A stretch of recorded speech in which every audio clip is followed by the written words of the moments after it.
So that was a bummer. In my last video, I was just rudely interrupted, but I was running on the hour, so maybe it's a good thing to divide it into two parts. So let's make this second part useful. I was about to describe the blinking lights for my Z80 minimal Z80 project, and just trying to get away from being too theoretical on, explained all the hookup of the address and data lines. I have explained my memory map, ROM and RAM, that I'd be able to read from ROM and write to RAM. And I have talked about my Arduino that is monitoring address and data and is available for input and output operations. I've done that. And now I was going to talk about which lights we have here. I said this was a clock light. This was the M1, which marks the beginning of each execution cycle. This is the halt light when the CPU reaches its halt state, which is a software a halt instruction. It brings the CPU to its halt state. And this red light is the wait line that I throw when the CPU wants to give me an I/O read request. So read lights up here, write lights up here. This is the I/O request. Read and write are going to light up even for memory operations. But if I get an I/O request, then this one lights up as well. And if I have an I/O read, I always throw the halt line, but it might be, if I have data available to just immediately send, then the halt light will not actually be visible because it will be instantaneously turned off as soon as I give the data out. And as the CPU wants to write I/O, then that is very quickly anyway, because it has already asserted the data lines at the time when it gives me the write request. And I can then, even if the data is not meant for me as the I/O, I can still just take it and display it on the screen, which is what I'm going to do here. But it's still off. Nothing blinks yet. Here's one more light, and this final light here, this shows me when the ROM is selected. And we're going to talk about, this is the last theoretical piece, I believe, that we're going to talk about. Here I show read and write the waveforms for memory read. It puts out the CPU puts out the address. It at some point expects the data. Okay, it will tell us that we want to read or write from memory. So it says memory request. We'll bring that low, and it will say that it wants to read. And then in this time that I have from the memory request going low, read going low, address lines already asserted. Now here the whatever memory system can make the decision which chips to select, and then what to do, and then the chip will bring the data out, and that will all take a little bit of time. And what's important is that at the time, at the end of this memory request cycle, which is determined by the clock speed, that is when I should my data should be ready, and it should be ready and held just a little longer after the read line goes back up. This is the CPU controlling these lines, so we have to obey. If we wanted to wait, we would be able to throw a wait state here by asserting the wait line, and then the CPU would just cycle in clock cycles, doing nothing, waiting for us. As soon as the wait line goes low right before the next clock cycle, then it will continue. Okay.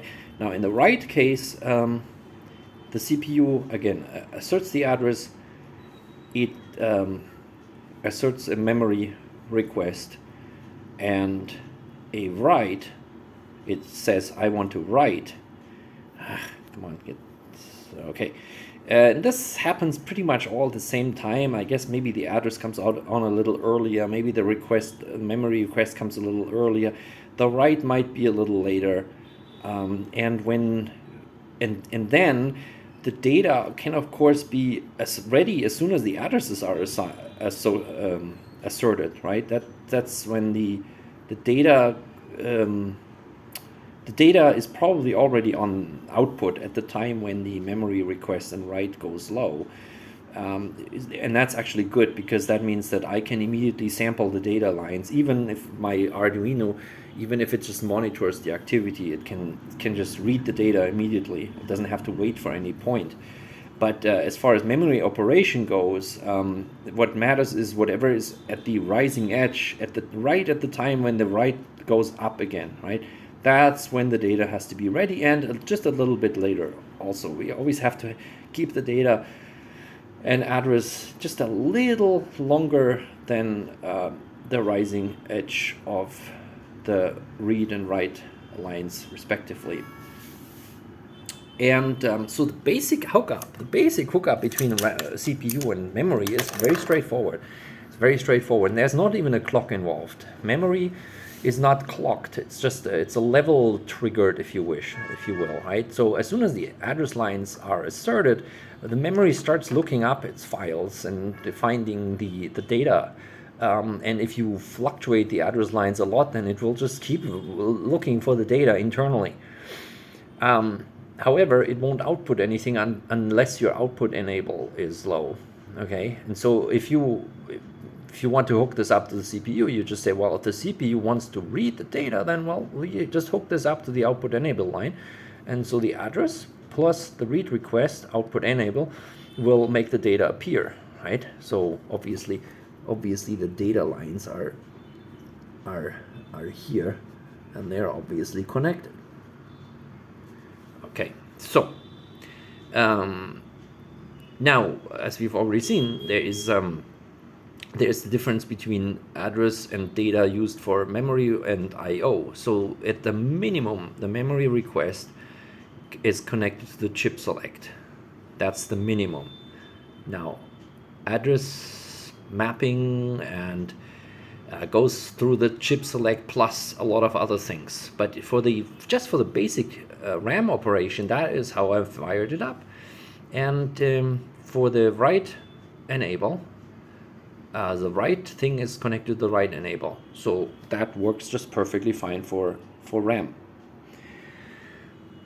Okay, now the chip select issue comes in here, and I'm going to explain this now, because then I have dealt with all the theory then, and we can just let it run and play with it in practice.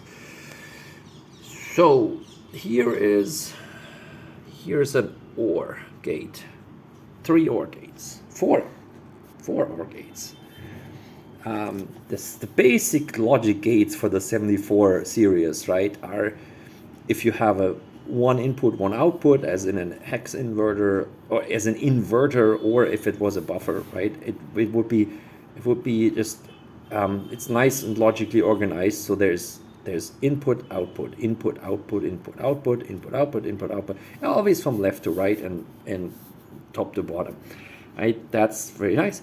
And if you have a gate that has 2 inputs and 1 output, then they're organized accordingly. It's like input, input, output, input, input, output, input, input, output, input, input, output. So very easy to remember. It's always the same, whether it's an AND gate, OR gate, XOR, it doesn't matter, right? Nice, and that can be remembered. Now, we use an OR gate. Why? Because what we want to do here is determine whether or not the ROM is chip selected, is enabled, whether or not the ROM should be used. Okay. And being a active low means that most of the time the ROM is not used, so the default state is high. and that calls for an OR gate, right? You could also say, well, it's an AND really because all these conditions and the other condition and the other condition has to be true in order to use the ROM, but then you have to invert everything because it's all it's all active low. So easier to say is that most of the time the ROM will be off, right? Because look at all this address, all this activity here, reading and writing and all this area will not have anything to do with the ROM, so it will be off most of the time if everything, all else being equal. So that calls for an OR gate, and we need 1, 2, 3, 4, 5 inputs into this OR gate. A 5 input OR gate could be bought. I think that even exists, but I can't buy it because it's too much of a special part. But fortunately, one chip can create a 5 input, 1 output OR gate by just stacking them, stacking 4 OR gates, 4 2 input OR gates together like this. So very simple. When any of these address lines, high address lines, any of these high address lines are being high, that turns off our ROM chip. Okay, that's easy. Put those in first. I put them first also thinking of slight gate delays, right? Signal delays here. I think the address lines, or I know the address lines are asserted pretty early in this cycle. So I'm putting them first. They go through the most amount of gates, so the delays will be here. And the thing that gets delayed the least, the thing that is most timing critical is the write signal. Okay, the write enable signal, or I should actually call it the it's really the write signal, right? Not even write enable. It's the write signal. That is, however, connected to the write enable, so it doesn't matter, write or write enable, right? So memory request and then the write signal, and the good thing is there's some activity, some complication here, but it's only on one line, so it's really convenient. So let's take the basic situation. We are writing, if we are writing to address 0, okay, that means these 3 address lines are off, so we could hit the ROM. The memory request is off, right? Is low, in the low state, which means it's active. So we have 0 here, which means it would enable our ROM. But most of the time, we don't actually want to write to ROM. And that's the whole point, to keep that ROM data protected, to be able to boot from it, right? So whenever the write goes low, we want to have a 1 input here which turns off my ROM chip select. Okay, so that means I have to let the write signal go through an inverter. Okay, so this is how, let's trace it out, right? Here is where's read and write? Read, write. Okay, so here they are. Let's see if we can focus in on this. Yes, this is read and this is write. Okay, so the read crosses somehow weirdly. The write goes here into a spare file, and it continues here. Okay, and it continues to go here to the write enable pin of the RAM. Okay, because that is directly wired through between the CPU and the RAM. It's very straightforward, very directly. But then also from this point, the write signal is moved to an inverter. Okay, and I should actually make the normal mode connection, which is taking this negative write, this inverted write signal, stick it in here. Okay,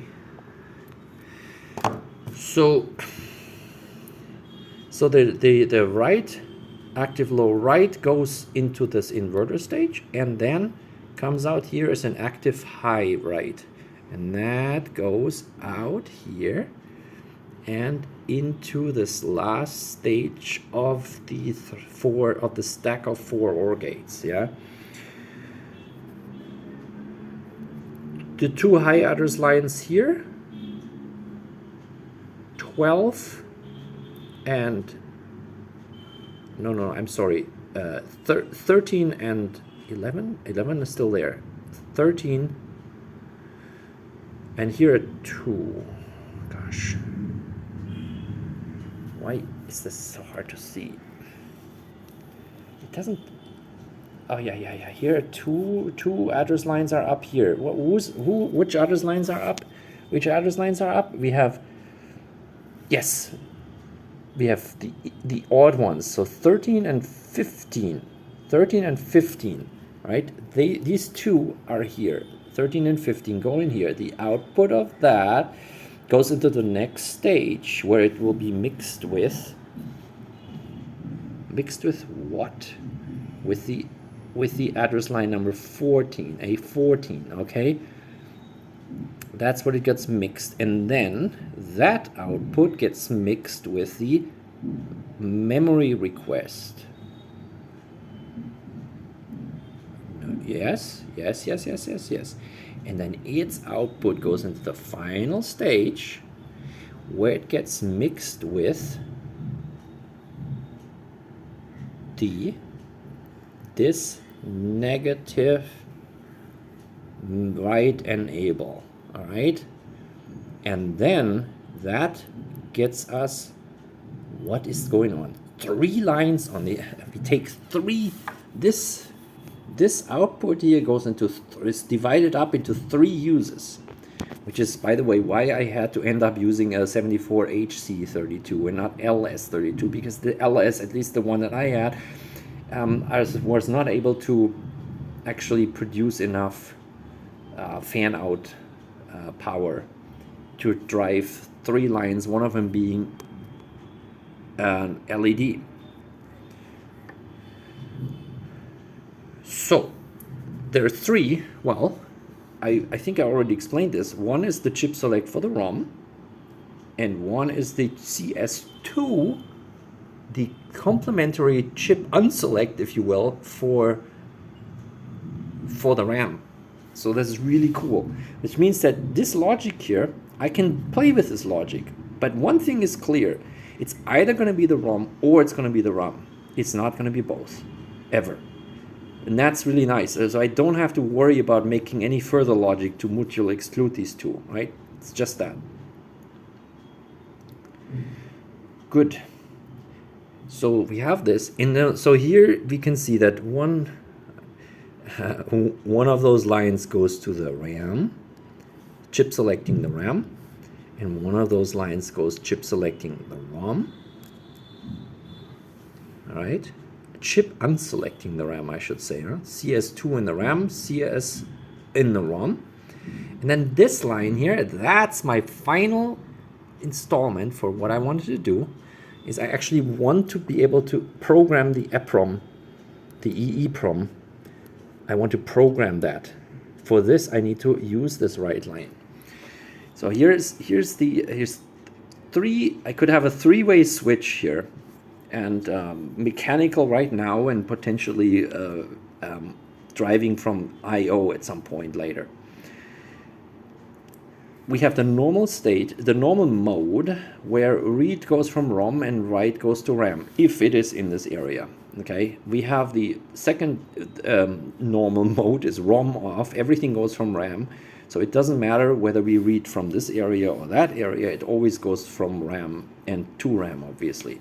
So the second state would be where I just tie that last input to high, which means that ROM will be completely off, always disabled, and the RAM will always possibly enabled, because we have this this complementary chip select to always on. Okay, so this is cool. Now the third state is when the write actually goes through And the write enable actually, when it goes low, actually activates the ROM.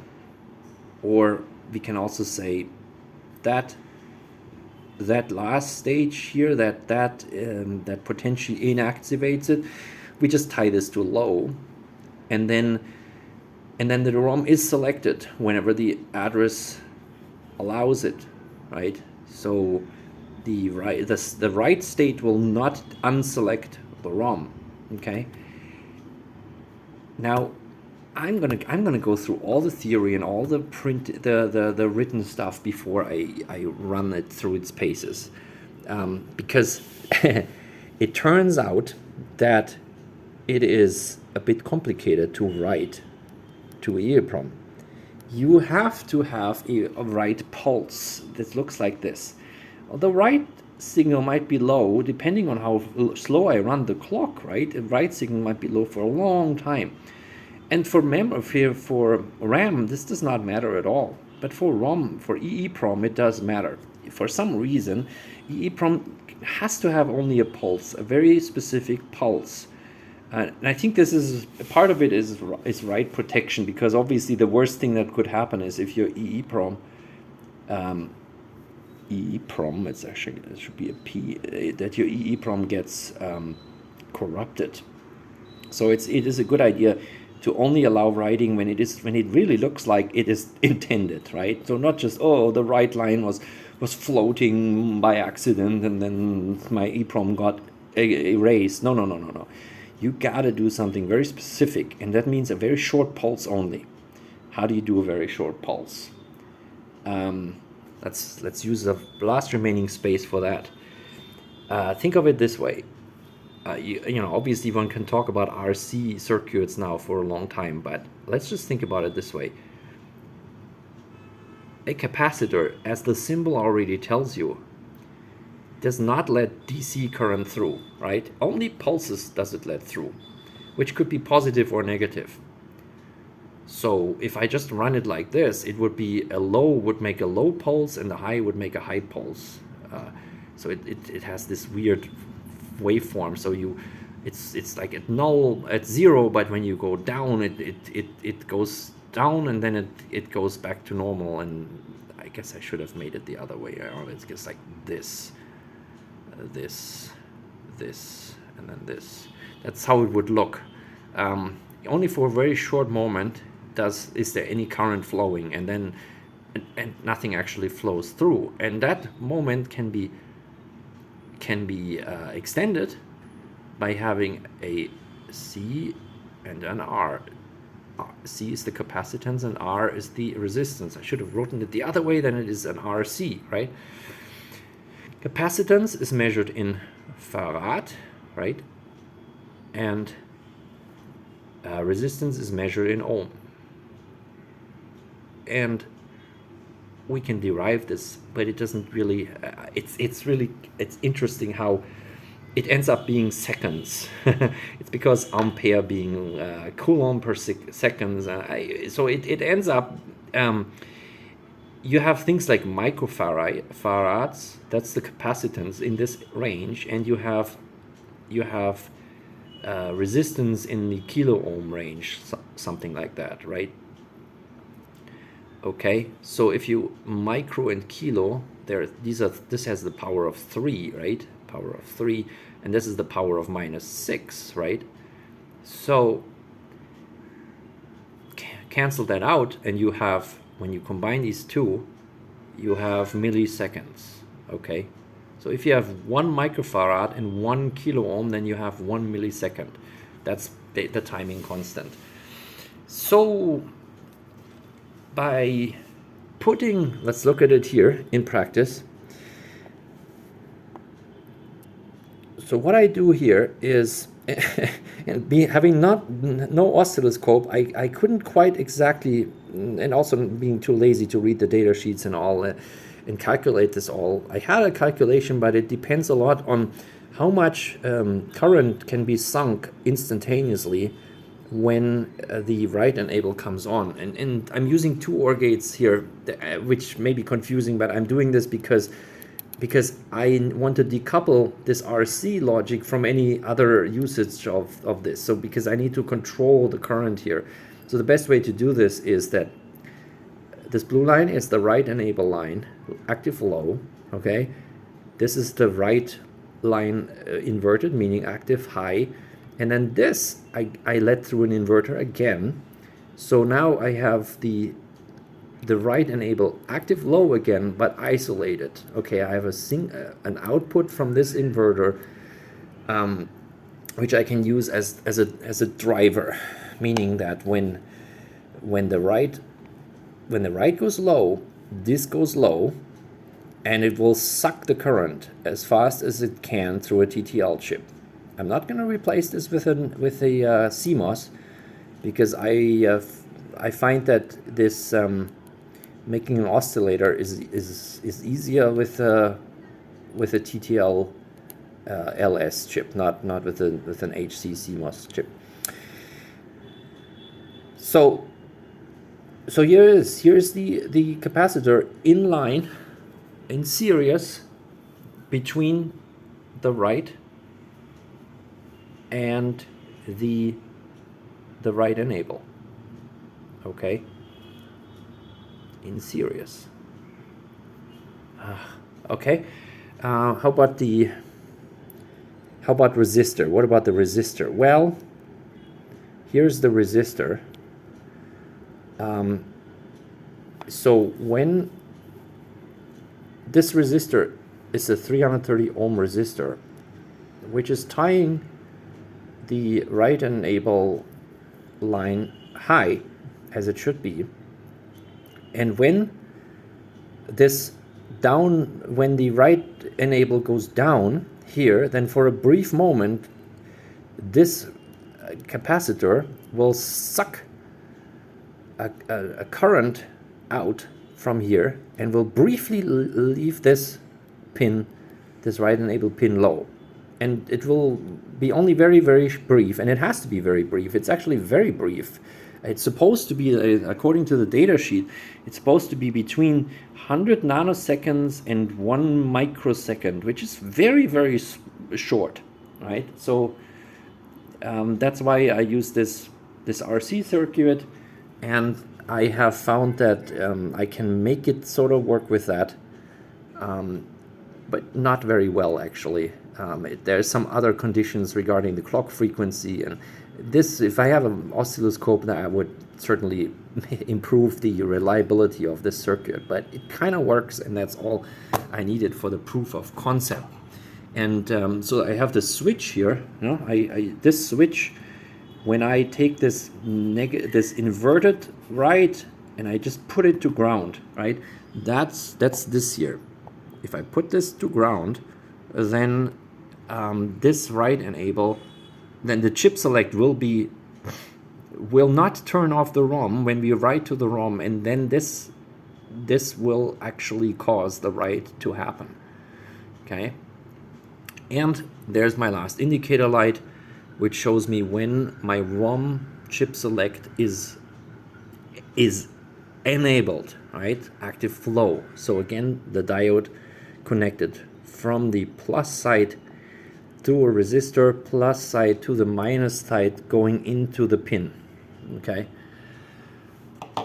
Whew. So that is, no, actually it's the opposite, because I'm using an inverter.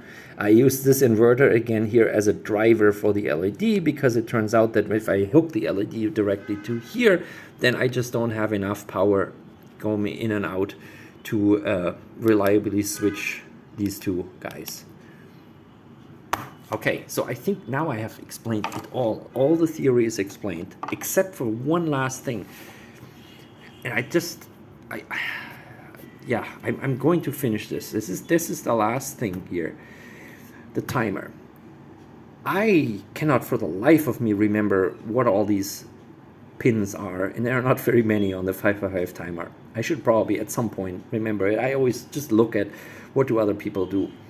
But there's one principle, however, that is quite important, and I worked that out by looking at it, at what other people are saying. In this in this wiring, so there is use two resistors, okay, and they are connected at one point. And I think this is something to do with a comparator or something, but whatever. So you use these two resistors, and they determine the time of the basically what do you call it, the pulse width, the duty cycle, right? And what you need to do when you wire up a NMOS Zilog Z80 or any kind of NMOS CPU, it's same with the 6502, the original NMOS, they cannot run with an endlessly slow frequency. And in these test beds, you want to turn the frequency to totally low, almost into the point where you can just stop it and just wait and have individual stepping. I don't have a stepper here because I don't want to deal with the debouncing of the switches. That's such a mess, debouncing. So I don't have a stepper here, but I can make it extremely slow. And the problem with the NMOS technology is that they just lose their values in the register. So that was my first problem. Is I had it hooked up and it sort of worked, but then it made crazy errors, like jumps. It showed in relative jumps. They were all going totally wrong. It was missing 3 cycles, and on the program counter it was like a mess. And the reason was that it was running too slow. But then the guy was telling me, and I couldn't even find it in the data sheet of the Z80. But he told me that, well, you have to keep the low side of the clock very short. So that should be, he said, less than 200 microseconds. Now, I have it apparently at 1 millisecond, so it's 1,000 microsecond. That still works. Maybe it would be, I should get it even more into a 200 microsecond range to really have it reliable. But for me, it sort of works with this, with a 1 kilo ohm resistor here. This formula is for that circuit with the 555 timer.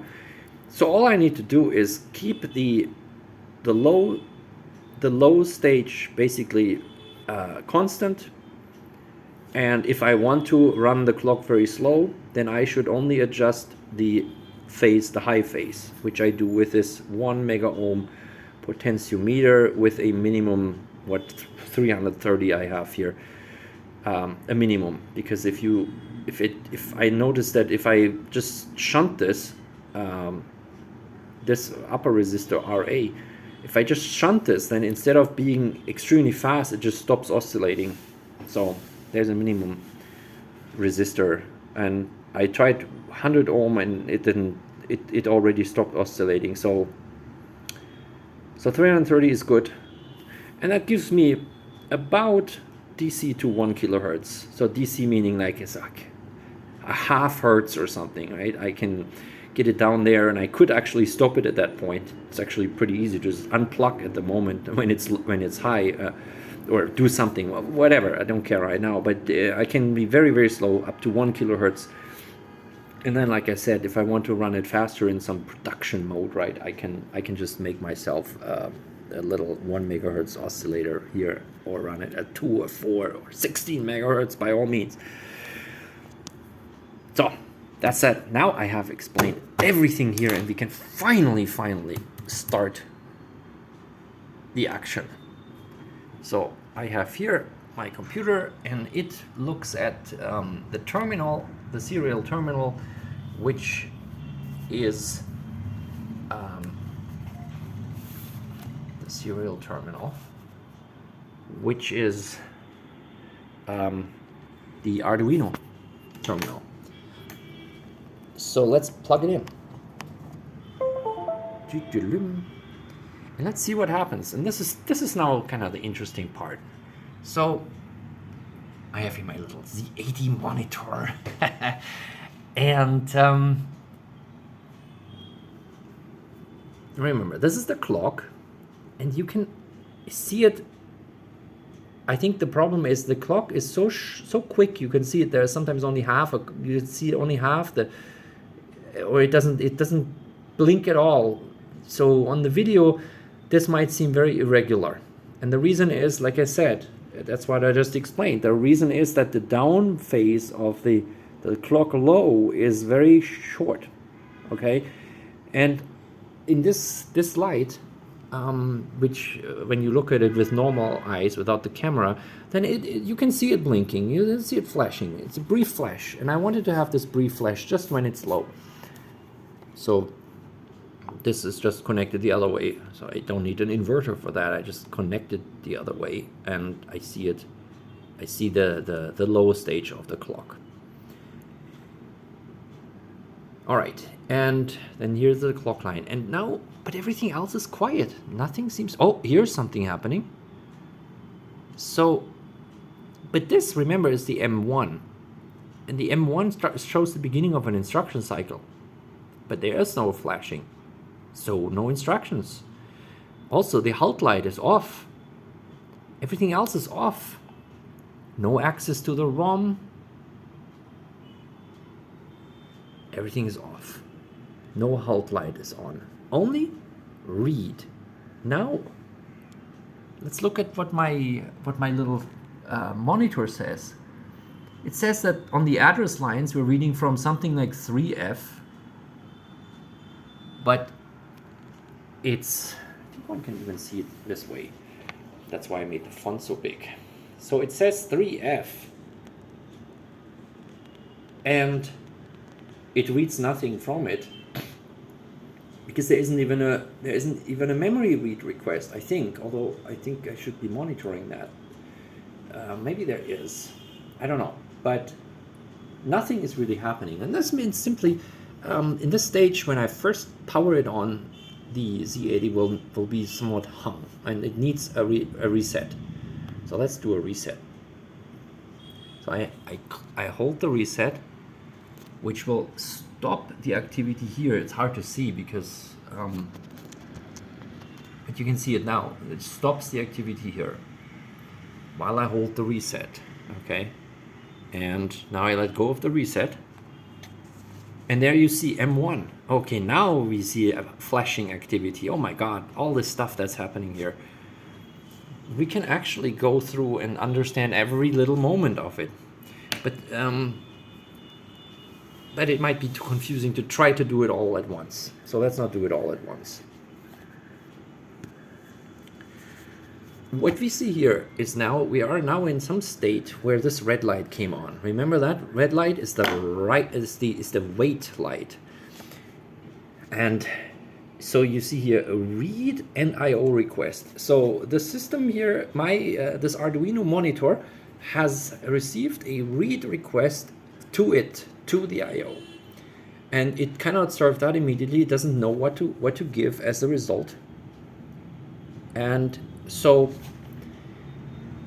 what happened is it then threw the wait line, right? And so now it's in a stopped state. What you can also see, during this wait, the CPU executes no M1 cycle because it just stops, and also these dreaded refreshes are not happening. So it's really total stop. The address lines remain asserted. The I/O actually has an address as well. So that's where we're hanging now. And if this was dynamic memory, it would now have forgotten everything because we've stopped for way too long to not having a refresh, but we don't care about the refresh, so we're good with that. Now what do I show here?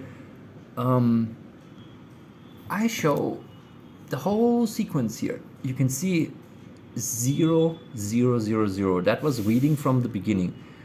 A C3 0, 0, 0, 1. C3 is a jump. 0, 0, 0, 1 is the address, low byte, high byte. So we jump to 0, 1, 0, 0. Okay? And then now my address monitor shows 0, 0, 0, 0. It's because I only have 6 address lines. So I can't even see an entire byte, right? I can only 5. I can only go to what, 64 bytes or something like this before it turns over. So I can't see. I can't get a whole byte of address lines here. That's why it looks like it goes to 0, but it doesn't. So this is just something to remember, that 2 high bytes here, the 3 high nibbles are not.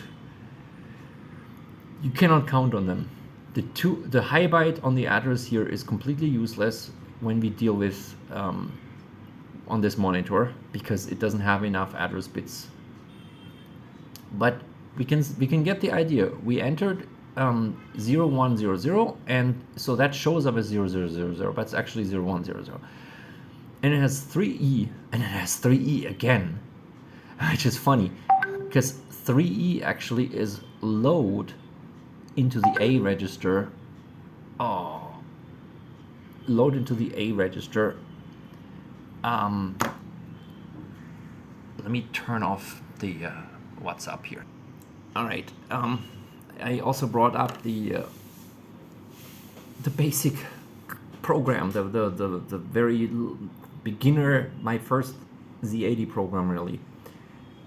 Starting at 0000, we have an entry point which does nothing other than jump to the main.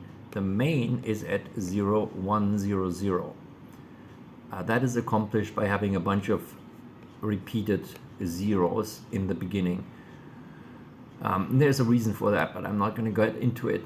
So, which means this jump to the main means it shows us C30001, and this is exactly what came out here, C30001. Okay, now the main loop.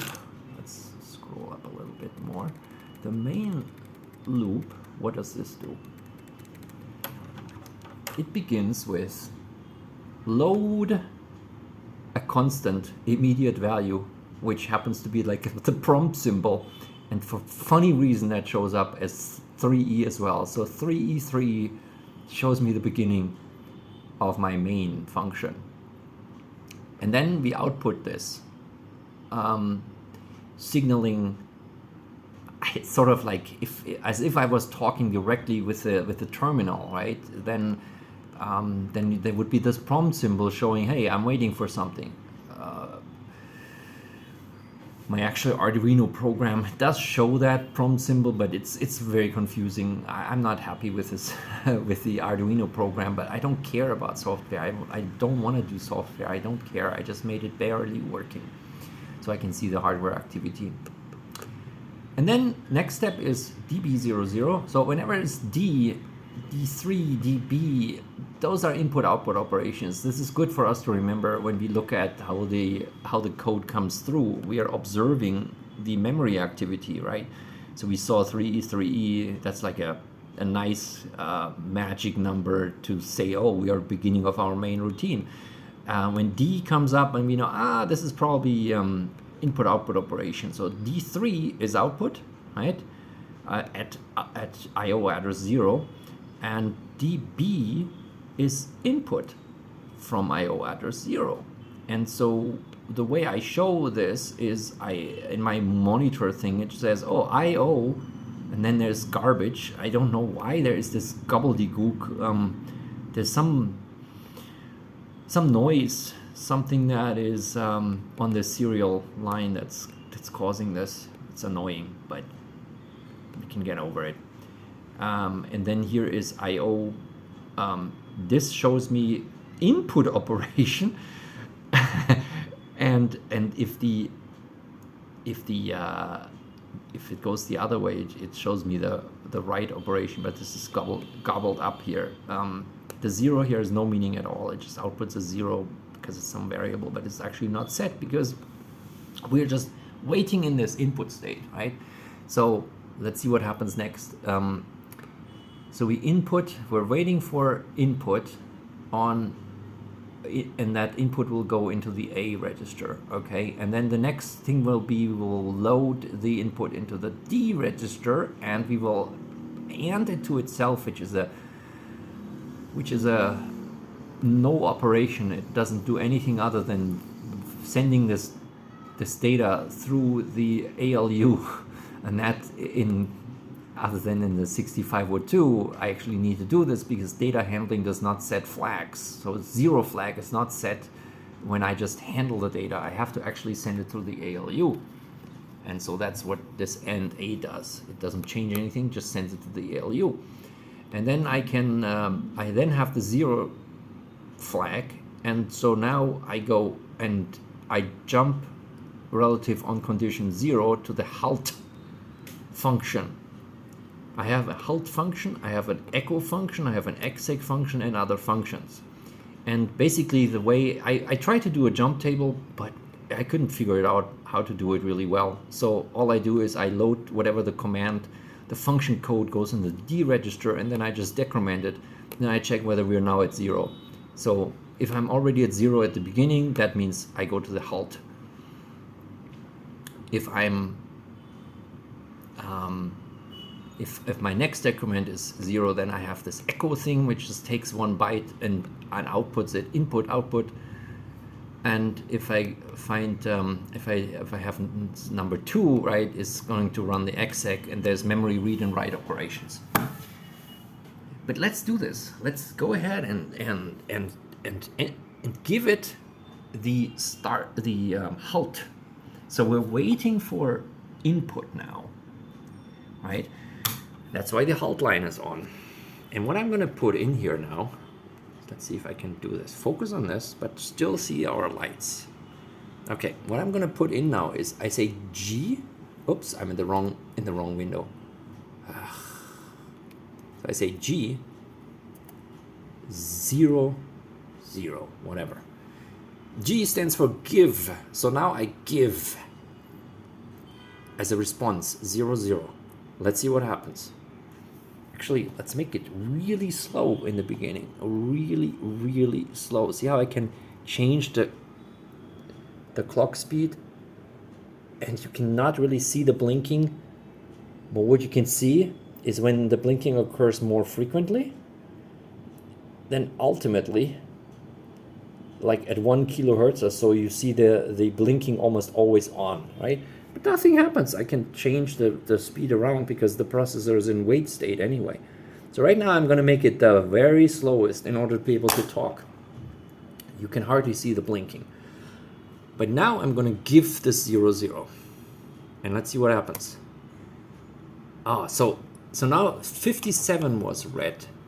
And that's a machine instruction, right? You see here the ROM is constantly being selected when a machine instruction, here, new machine cycle, how the ROM is selected as we read, okay? And then immediately after the read of the ROM, we have this refresh cycle, unfortunately, right? That comes on. And whenever we read, then we have the read light come on, right? And there's no memory operation here. And look at what happened, the halt light came on. Okay, because that was the halt routine, right? So now I'm going to stay on the reset button, and I have no finger free anymore, but I can sort of, you can see it now. You can see that, look at 0006, 57, okay? That was, yeah, that was, I think, the AND A. Then you saw A7, 57, A7, I think that was AND A. Then 28, that's the jump 0 relative, right? 28, 1D, okay? That was the jump to the position 0027, okay? Or actually it's 0127, I'm sorry, but it doesn't matter. And there is the opcode 76, hexadecimal, of course, 76 hexadecimal, and that's the halt. And at that moment, the halt light came on, right? After the halt instruction was executed, the halt light came on. And then continuing from there, it's 18, 18, 18, it's 28, 28, right? The funny thing is that when halt comes on, it has the program counter already incremented to the next instruction, which happens to be this 18, and that is a relative and a relative unconditional relative jump back to the main routine, right? That's what this 18 stands for. That's the next instruction, and we're hanging on that next instruction. We keep reading it, but we never actually execute it, right? That's what the halt is. So let's do this again. So I release this, and now it starts over again. M1, and you see how it's M1 or refresh, and you see how the chip select comes on a little later after the M1 light went on. Okay, and you see here you saw the output operation, and now comes the input operation, and we are in halt again, right? And now I'm gonna type G0 again. Let's put enough zeros, and we can see it one more time. Now it's checking, is it 0? If it's 0, jumps through to the halt routine, and now we arrive in 27. We read the opcode, which is the halt, and now comes on the halt light, right? And in this halt state, rather than in the wait state where it's different, in the halt state you see how now M1 keeps blinking. We keep cycling through this M1 cycle, which M1 will cause memory refresh. So the idea is that when you are in the halt state, your memory keeps being refreshed, your dynamic memory, and there's actually a way to get out of the halt state and continue. So it can be used as breakpoints for debugging this halt state, sort of hardware debugging. So you can get out of the halt state without a resetting, I believe, somehow. I don't know right now how this worked, but yeah, but what this shows us is that our system is working, basically. It can input a number, it can then do something with it, it can output something, it can input something, it can jump, it can halt. So that's cool. So actually the computer is working, right? So let's go and reset it again. And the reset has to be held low for like the 3 clock cycles, right? And again, I apologize, you see the clock very unevenly flash, as if it was irregular, but that's an artifact of the fact that we just have to flash it so shortly in order to not lose state. So we go through it again. You see the M1 reading the instruction, immediately thereafter doing the reset, not the reset, the refresh. And then here, now we have an IO write, okay, and now we have an IO read will come on. This is memory read, IO read, and halt, okay? There we go. Now, I'm going to play around. This is what I want to demonstrate now, is how I can copy memory around, and how I can use the ROM and the RAM.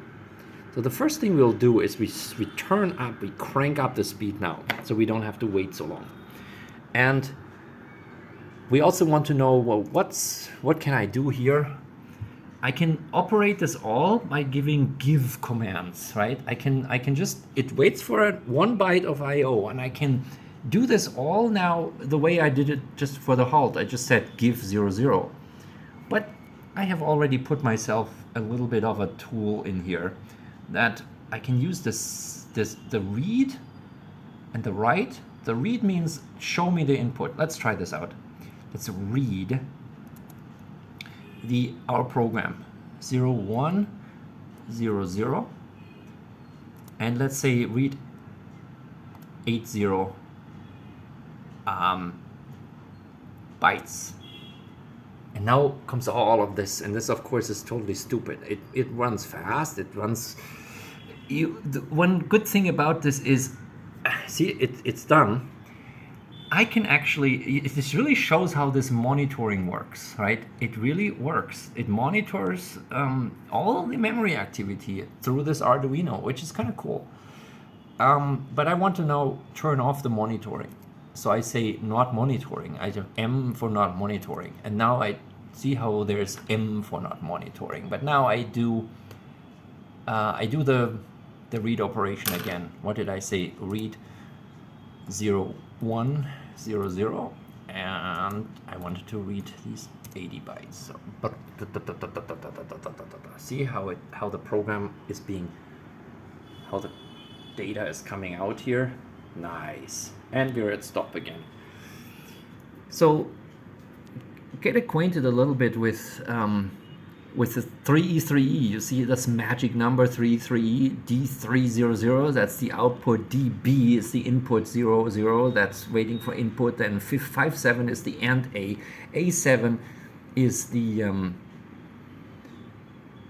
57A7 is the AND A, 28 is the, anything, 18, 28, 38, those are relative jumps, 28, 1D, relative 28 is jump on 0, right? 1D being the offset. That's I don't calculate those in my mind. Then DB01, that's when it reads. It would read a new input byte, and then does 15. What is 15? Is decrement D. Oh, I'm sorry. Going right back here. 57. A7. I was lying. 57 is the transfer of the A register into the D register, and A7 is AND A. I was surprised. Why would a simple ALU operation require a 2 byte opcode? No. So relative jump, input output. 15 is decrement, decrease D register, and then again relative jump on 0, right, to the next thing, and then 6F is whatever. Don't remember it right now. And here's input output again. So there's a bunch of input output happening, and then I show this code. Now this is in ROM, right? So what if I want to see what is in RAM at the same location? Okay, I can do that. So I can, no, I cannot do this at this point, right? I cannot turn the ROM off. Right now what I have to do is, if I want to turn the ROM off, then I need to make sure that the same code is at the same address in RAM. But right now the RAM is gibberish. Let's look at any location in the RAM for now. Any location, let's say 800080. This is what gibberish in RAM looks like. Okay, lots of zeros, and maybe there's even some patterns of some bits being set and not set, and it's a bunch of garbage, okay, but mostly zeros, right? I show you now what a area of memory looks in the ROM. So let's say 100, that's still in the ROM, okay? Shoot, and I already programmed code in here. I was going to erase this first. Let's show you real stuff, real empty stuff. 1200 empty ROM looks like this. Yeah, empty ROM looks like all FFs. Okay, that's erased ROM. Erased EEPROM is all FFs. So now what we want to do, because our RAM memory is, our RAM is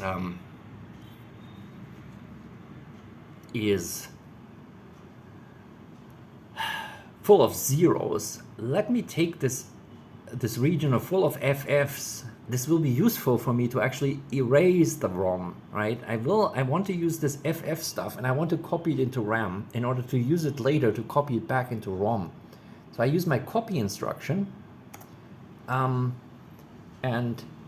I want to take this. It was in 1200, and I always write these 128 bytes, okay? And I want to write it to location 2000. That is just the beginning of RAM after the ROM. Okay, so that's where I write this. And you see it does it, pump, and it's done. Okay, now in this case I didn't get any output. I didn't want to monitor the output at this point. And it's done. So now I can read from 2000 Z80, and you see it's all FFs, so that's good. So we can see that ROM, reading from ROM, writing to RAM is working, okay? Now, I'm going to, actually, I'm going to exercise the copying of the ROM, but only at first to really demonstrate it, I want to first turn off the ROM. Okay, and in order to do this safely, I'm going to copy my basic service routine here to a completely different address. So I say copy.